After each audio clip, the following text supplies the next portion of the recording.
Bom dia, a paz do Senhor Jesus. Mais uma vez, outra aula da lição dos pré-adolescentes da EBD, da revista CPAD, segundo trimestre. Hoje, a aula de número 3. Nós temos aí o nosso tema da nossa lição de hoje, que é o dom da palavra da ciência. Lição de número 3, data 19/4/2020. A Bíblia diz: qual é a chave que abre todos os tesouros escondidos do conhecimento e da sabedoria que vem de Deus? Colossenses 2, 3. A lição de hoje encontra-se em 1 Coríntios 12, 8, Efésios 3, 4 ao 18. Conhecendo mais de Deus. Saber algo sobre uma pessoa não é a mesma coisa que conhecê-la. Para conhecer alguém, é preciso ter relacionamento, e o conhecimento de Deus depende de um relacionar-se com Ele. Outra observação importante: o que conhecemos de Deus é fruto da sua revelação, na palavra, na criação e através de Jesus. Para auxiliar nesse conhecimento, Deus agracia algumas pessoas na igreja com o dom da palavra da ciência. Esse dom tem a ver com um conhecimento mais apurado de Deus, do Evangelho e da aplicação do Evangelho no viver cristão. Vamos para o nosso primeiro tópico: conhecendo para ensinar. A tarefa de ensinar os outros sobre as verdades profundas da fé é uma tarefa muito marcante na experiência religiosa do cristão. Independentemente da idade ou das funções eclesiásticas, todos nós fomos comissionados a ensinar as verdades do Evangelho de Cristo a todas as nações. E para essa tarefa é preciso dedicar-se em conhecer antes de ensinar.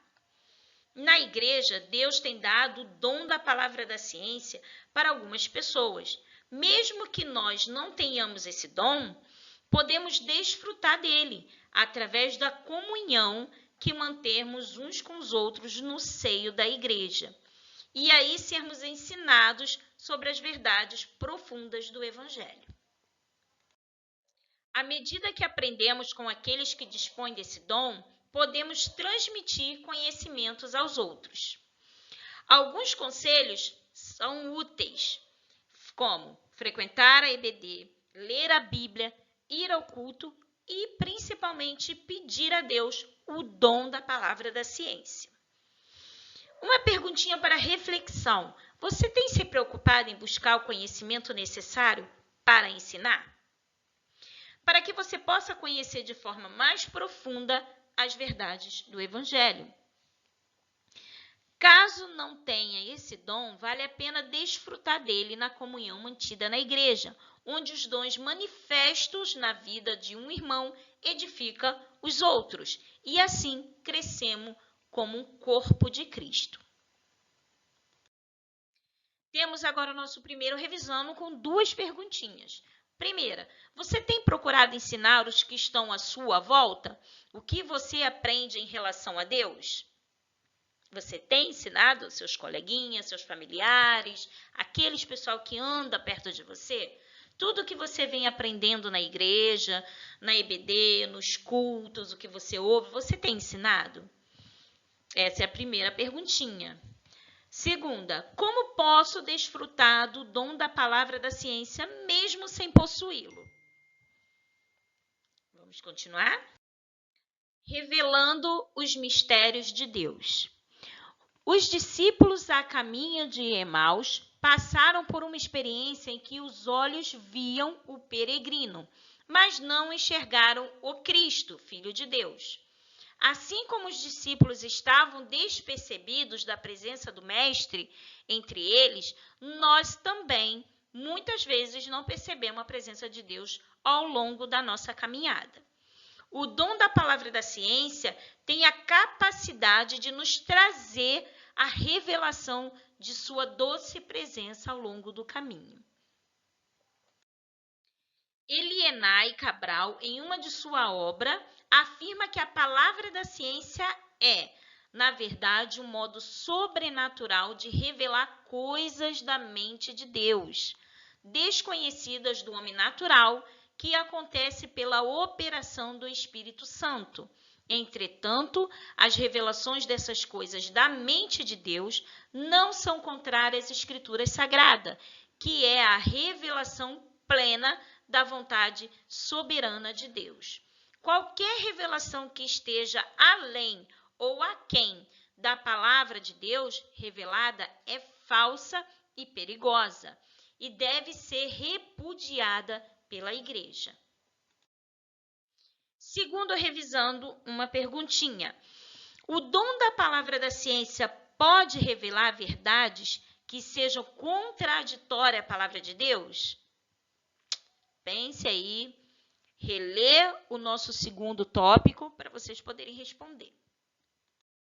Vamos ao nosso terceiro tópico, revelando o conhecimento para a vida. Eu vim para que as ovelhas tenham vida, a vida completa. João 10:10.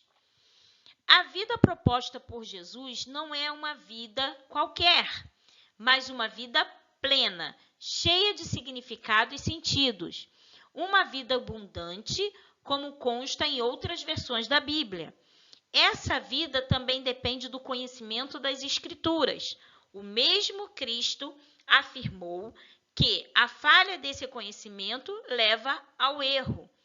E quem erra sofre as consequências negativas, impedindo a plenitude de vida. Sendo assim, a palavra da ciência que gera um conhecimento mais aprofundado das questões relacionadas a Deus nos ajuda a viver melhor. O conhecimento também nos auxilia no caminho para a vida eterna. Jesus afirmou para a mulher samaritana: se você soubesse o que Deus pode dar e quem é que está lhe pedindo água, você pediria e ele lhe daria a água da vida. Assim como aquela mulher samaritana, você também deseja a água que jorra para a vida eterna. Saiba que para beber dela é preciso saber quem é Deus. E nesse sentido, o conhecimento das profundezas de Deus nos conduz à água da vida eterna. Se de fato cremos nele e desejarmos o seu conhecimento, ele nos diz: a quem tem sede, darei água para beber, de graça, da fonte da água da vida. Terceiro, revisando e último, uma perguntinha. Qual a principal causa de erro segundo a lição? Vamos passar para o próximo. Nosso próximo slide é para as respostas. Então, aqui vocês já sabem que, para passar daqui adiante e ver as respostas, vocês terão que ter respondido as três revisandos que passamos aqui, os três revisandos, né? Os três tópicos. Aí sim nós vamos para as respostas. Vamos para a nossa resposta. Primeiro, revisando. Letrinha A. Você tem procurado ensinar o que estão à sua volta, o que você aprendeu em relação a Deus? Isso é uma pergunta pessoal que somente você vai saber responder. Letra B. Como posso desfrutar do dom da palavra da ciência, mesmo sem possuí-los? Através da comunhão na igreja, quando somos ministrados por aquele que possui este dom. Nós recebemos, também da parte de Deus. Revisando 2. O dom da palavra da ciência pode revelar verdades que sejam contraditórias à palavra de Deus? Não, não pode, pois nenhuma revelação é maior do que a palavra de Deus. Terceiro, revisando. Qual a principal causa de erro segundo a lição? É o desconhecimento da palavra de Deus. Bom, nós acabamos mais uma lição, a lição de número 3. Semana que vem nós vamos ir para a quarta, né? Lição 4. E aqui eu me despeço de vocês. Tenham um bom domingo, um bom final de semana, uma ótima semana também que vai entrar cheia das bênçãos do Senhor. Beijo e até domingo que vem.